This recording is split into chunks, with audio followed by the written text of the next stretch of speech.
ఈరోజు నా స్టైల్లో బంగాళదుంప కర్రీ ఎలా ఉండాలో చూద్దాం. ఉల్లిపాయలు, పచ్చిమిరపకాయలు, కొంచెం కరివేపాకు వేసుకొని బాగా వేగించుకోవాలి. ఇప్పుడు మనం కొంచెం పసుపు యాడ్ చేసుకోవాలి.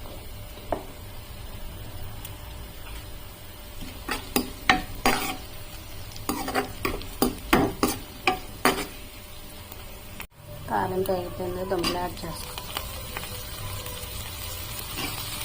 బంగాళదుంపలు ఇలా వేగాలి. వేగాక మధ్యలో గొయ్యి చేసుకొని టమాటాలు యాడ్ చేసుకోవాలి.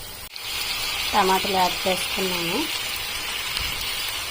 దీని మీద కారం, సాల్ట్ వేసుకున్నాం. కారం, సాల్ట్ యాడ్ చేసుకున్నాం.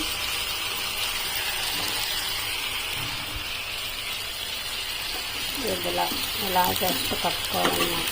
టమాటాలన్నీ కప్పేటట్టు కవర్ చేసుకోవాలి. అలా మూత పెడితే మగ్గిపోతాయి టమాటాలు.